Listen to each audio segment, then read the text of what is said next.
Oke teman-teman, kebetulan setelah saya cari datanya seluruhnya dan tampil bentuknya seperti ini. Nah,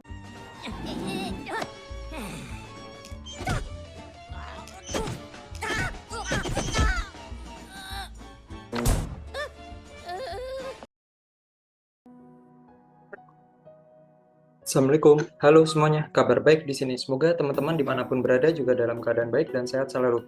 Baik teman-teman semuanya, pada konten kali ini kita akan bersama-sama ya membahas mengenai economic value added. Nah, apa sih economic value added tersebut?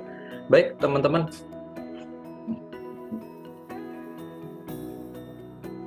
Nah, teman-teman, economic value added merupakan suatu konsep ya, pengukuran dari suatu nilai investasi. Apakah investasi yang kita tanamkan ke dalam suatu perusahaan itu memberikan keuntungan atau tidak. Jadi nanti dari setiap investasi yang kita tanamkan di perusahaan, kan pasti perusahaan memiliki struktur modal atau komposisi pembangunan em,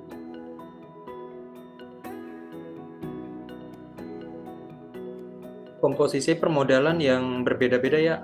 Ada yang mungkin perusahaan lebih banyak menggunakan hutang, ada juga yang mungkin perusahaan menggunakannya lebih banyak ekuitas, atau ada juga yang mengkombinasikan dua-duanya. Nah, dari itu semuanya nanti kita akan menggabungkan seluruhnya menjadi satu dengan menggunakan konsep economic value added, dan di dalamnya nanti kita akan belajar mengenai weighted average capital cost. Nah, apa itu? Nah, nanti kita akan bahas di beberapa menit selanjutnya.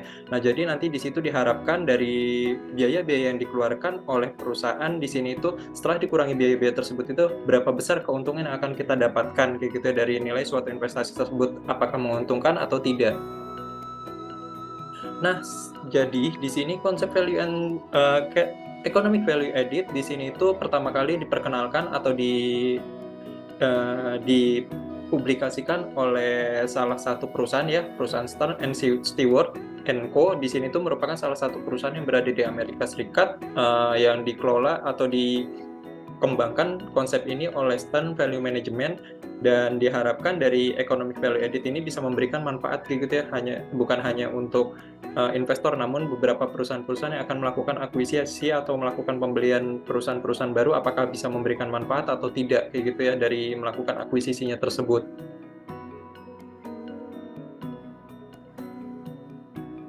Nah, teman-teman, pada kali ini kita belajar mengenai konsep dari economic value added. Di sini memiliki tujuan ya, teman-teman. Tujuannya di sini itu kita bisa mengetahui ya, atau melakukan pengukuran dari suatu biaya investasi modal yang kita tanamkan ke dalam suatu perusahaan. Apakah dari investasinya tersebut itu memberikan dampak baik atau buruk terhadap kita. Maksudnya di sini itu bisa dibilang investasi kita itu memberikan keuntungan atau tidak. Dari investasi tersebut itu perusahaan bisa atau mampu tidak sih menghasilkan keuntungan atau menghasilkan uang sehingga bisa memaksimalkan keuntungan atau memaksimalkan profitabilitas bagi para pemegang sahamnya.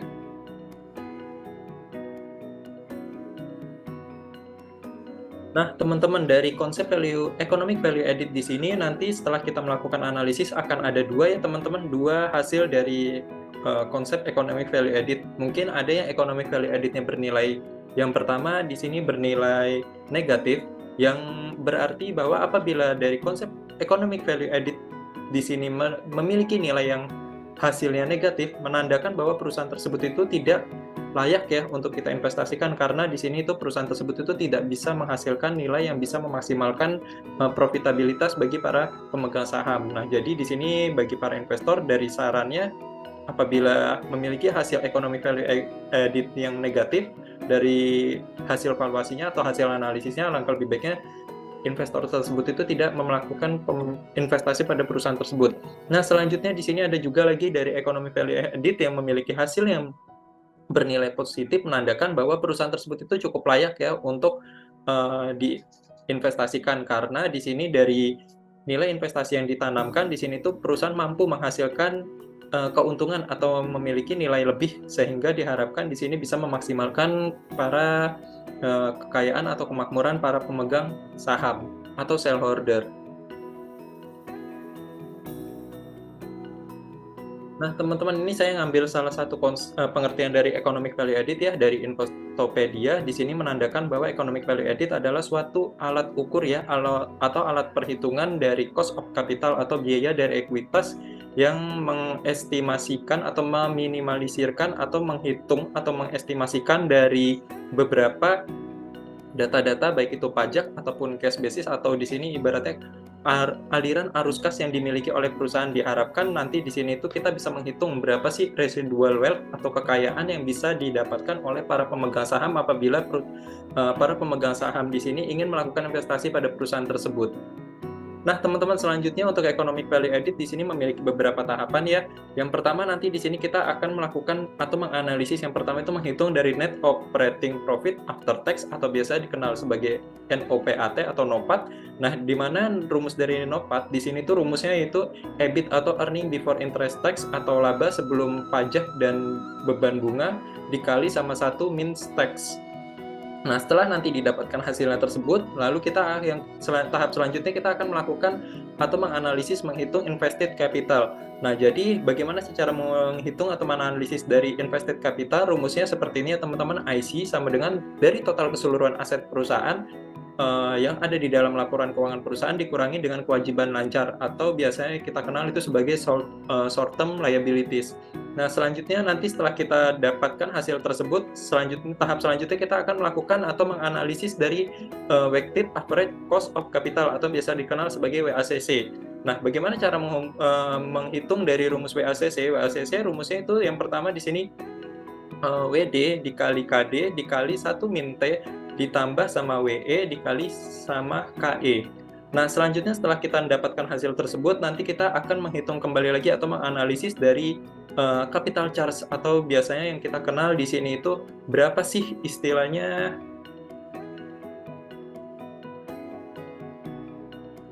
biaya modal yang harus dibayarkan perusahaan. Nah, bagaimana cara rumusnya? Cara rumusnya seperti ini ya teman-teman, atau CC atau capital charge dari rumus hasil dari WACC atau weighted average capital cost dikali sama nilai dari invested capital. Nah, tadi kan setelah kita mencari rumus dari total aset dikurangi sama short term liabilities, dapatkan hasilnya. Nah, nanti baru kita kalikan dengan WACC itu untuk mencari dari capital charge. Nah, tahap selanjutnya atau tahap akhir setelah kita dapatkan itu yang terakhir, kita menghitung keseluruhan berapa sih economic value added dari perusahaan tersebut. Nah, caranya bagaimana? Caranya itu setelah kita dapatkan nilai dari NOPAT atau net operating profit after tax dikurangi sama nilai dari capital charge.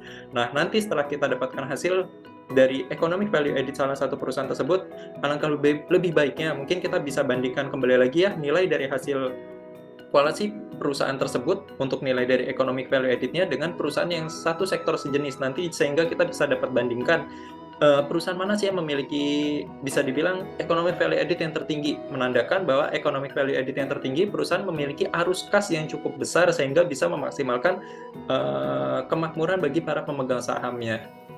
Oke teman-teman, mungkin untuk mempersingkat waktu kita langsung aja ya ngambil contoh ke salah satu perusahaan. Oke, check this out.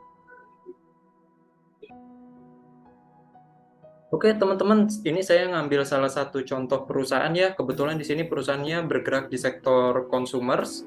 Jadi di sini ada perusahaan Mitra Adi Perkasa dengan kode saham itu MAPI.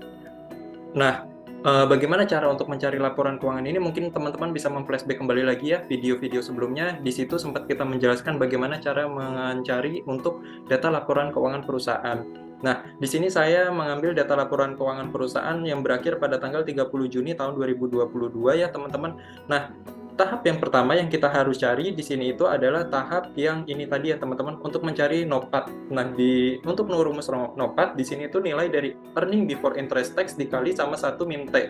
Nah, beberapa rasio-rasio atau beberapa data-data keuangan yang harus kita cari. Yang pertama berarti nanti data EBIT, terus habis itu data dari T atau nilai tax atau nilai pajak, terus habis itu nah untuk menghitung dari 1 min T, ini rumusnya itu bisa dibilang 1 dikurangin sama, untuk menghitung T itu bisa dibilang nanti nilai dari earning before tax atau bisa bilang di sini laba sebelum pajak ya, kayak gitu, dibagi maksudnya total pajak dibagi dengan laba sebelum pajaknya.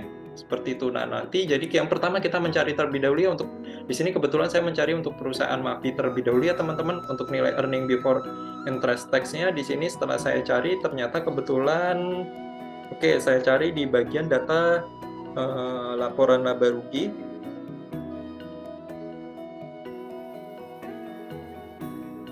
Nah, di sini kita dapatkan ya laba kotornya atau earning before interest tax itu di sini itu sebesar 5432.322. Nah, teman-teman bedakan kembali lagi ya, ada yang disebut laba kotor, ada laba usaha, ada laba sebelum pajak, ada lagi juga laba bersih periode berjalan. Mungkin nggak perlu saya jelaskan kembali lagi ya perbedaan dari masing-masing bisa dibilang pos-pos di dalam laporan keuangan. Nah, ini semuanya sempat ya sudah dibahas ya pada saat semester 1. Perbedaannya apa-apa saja sih di dalam akun-akun yang ada di dalam laporan keuangan.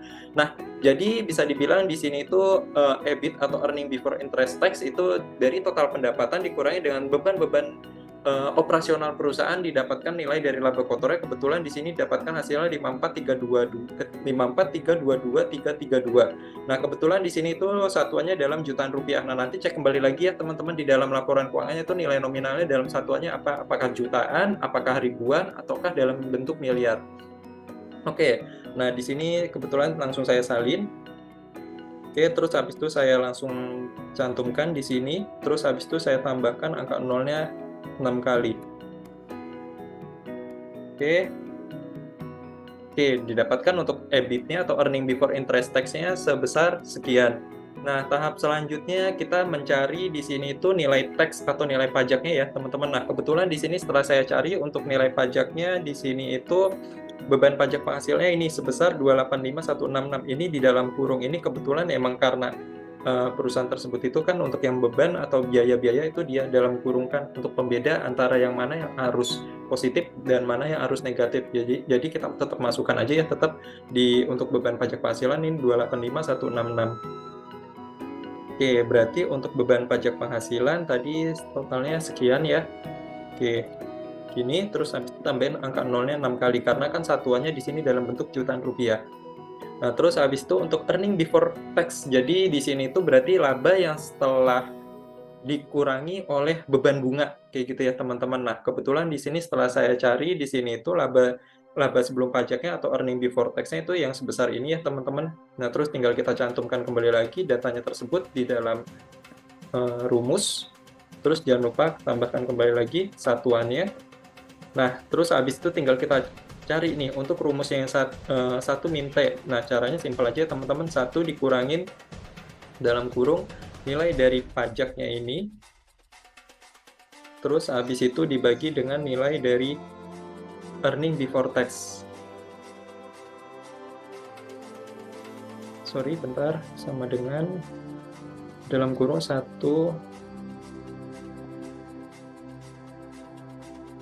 Ini saya sudah masukkan ya nilai earning before tax-nya, terus habis itu tinggal saya kalkulasikan. Nah, didapatkan hasilnya 0,81. Nah, begitu seterusnya ya teman-teman, nanti tinggal kita cantumkan kembali lagi untuk tahap analisis kedua, menghitung dari invested capital, di mana data yang kita cari itu nilai dari total aset sama short term liabilities, terus nilai dari WACC. Nah, kebetulan untuk WACC ini agak sedikit berat ya teman-teman, karena ada beberapa data-data keuangan yang harus kita cari. Di sini ada rumusnya di mana WD itu yang biasa dikenal itu sebagai tingkat modal terhadap utang perusahaan, di mana rumusnya di sini itu long term liabilities dibagi dengan long term liabilities ditambah sama total ekuitas perusahaan. Terus habis itu nilai dari KD atau nilai dari hutang perusahaan di sini di mana rumusnya itu dari beban bunga dibagi sama long term liabilities, terus habis itu nilai T atau nilai pajaknya. Nah, nanti ini nilai pajak kebetulan kan tadi sudah kita dapatkan ya teman-teman sebesar 285 ini, tinggal kita masukkan dibagi dengan earning before tax ya. Nah, kebetulan earning before tax-nya di sini itu kita sudah dapatkan sebesar sekian. Terus habis itu nilai dari KE-nya kebetulan earning after tax-nya nanti teman-teman tinggal cari kembali lagi ya di dalam data laporan keuangan perusahaan dibagi dengan total ekuitas sama nilai WE atau biasanya dikenal sebagai tingkat modal terhadap ekuitas perusahaan, di mana rumusnya equity dibagi dengan long term liabilities ditambah sama equity. Nah, terus setelah itu nanti setelah kita mencari data ini semuanya, nanti kita mencari lagi data dari capital charge-nya teman-teman, di mana rumusnya itu dari WACC dikali invested capital. Oke teman-teman, kebetulan setelah saya cari datanya seluruhnya dan tampil bentuknya seperti ini. Nah, setelah itu sekarang kita coba mencari ya, untuk mencari bagaimana mencari rumus dari capital charge. Nah, kebetulan di sini saya sudah mendapatkan ya nilai dari WACC setelah saya kalkulasi berdasarkan rumus dari WACC ini tadi saya sudah dapatkan data nilai WD sekian, data nilai KD sekian, data nilai tax atau nilai pajak sekian, nilai KE sekian, dan nilai WE sekian. Nah, habis itu saya masukkan kembali ke dalam rumus, dapatkan hasilnya itu sebesar 0,16. Nah, sekarang kita coba menghitung bagaimana cara menghitung dari capital charge. Nilai dari capital charge ini nilai dari WACC dikali sama nilai dari invested capital. Nah, saya sudah dapatkan nilai invested capitalnya, dapatkan hasilnya sekian. Nah, lalu bagaimana berapa nilai economic value added untuk perusahaan MAPI yang dengan laporan keuangan yang berakhir pada tanggal 30 Juni tahun 2022. Nah, setelah saya kalkulasi atau setelah saya hitung, ternyata nilai average capital cost dari perusahaan MAPI untuk laporan keuangan yang berakhir di tahun 2022 ternyata nilainya bernilai positif sebesar 2 triliun 663 miliar sekian.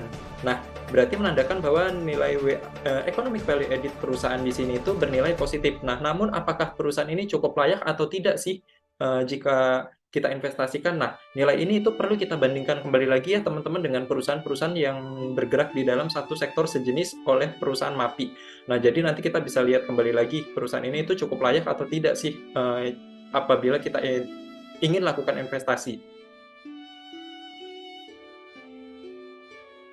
Oke, teman-teman, sebagai pembanding di sini saya mengambil dua perusahaan ya, teman-teman. Ada perusahaan S Hardware yang sama-sama bergerak di sektor retail karena MAPI di sini perusahaan yang bergerak di sektor retail, dan satu lagi perusahaan Rans atau Supra Broga Lestari. Di sini juga sama, perusahaan ini juga bergeraknya di sektor retail. Nah, setelah saya kalkulasikan ternyata untuk nilai economic value added perusahaan setelah saya kumpulkan datanya terus setelah saya lakukan analisis ternyata bisa dilihat ya teman-teman di sini itu. Oh, ternyata nilai dari economic value added dari perusahaan MAPI masih cenderung jauh lebih besar jika dibandingkan dengan perusahaan yang sama-sama bergerak di sektor retail.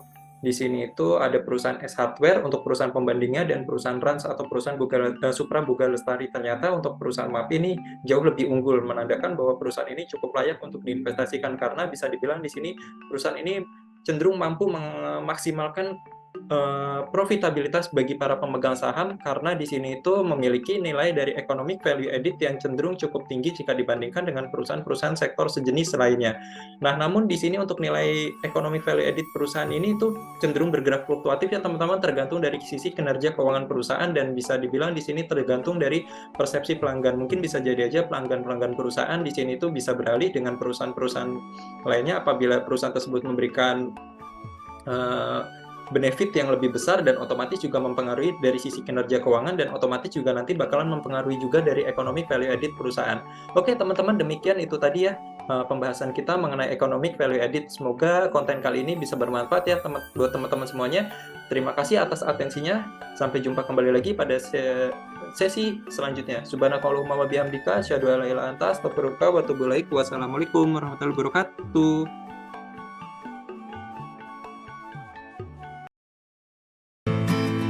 Nilai pada perusahaan MTLA menunjukkan angka cukup rendah sebesar 11,39 kali yang menandakan masih berada di bawah 15 kali, atau berarti harga sahamnya tergolong cukup murah.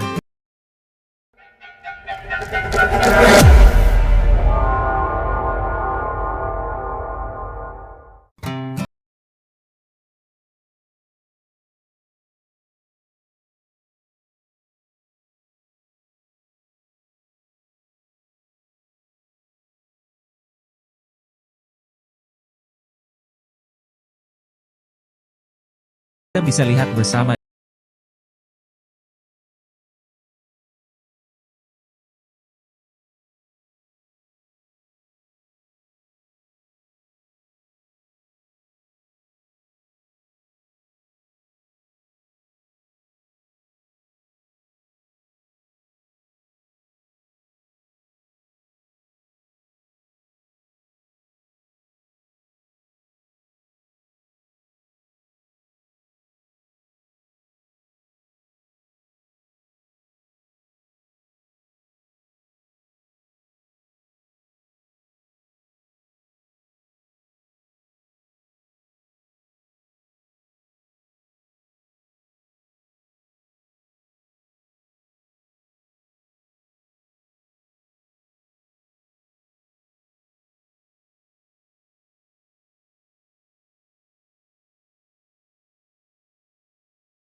stabil dibandingkan di tahun sebelumnya.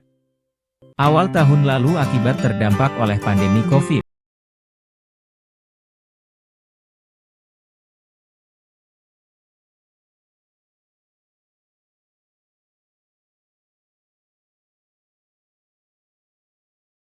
TBK merupakan perusahaan publik yang bergerak dalam bidang properti dan bermarkas di Tangerang Selatan, Banten, Indonesia.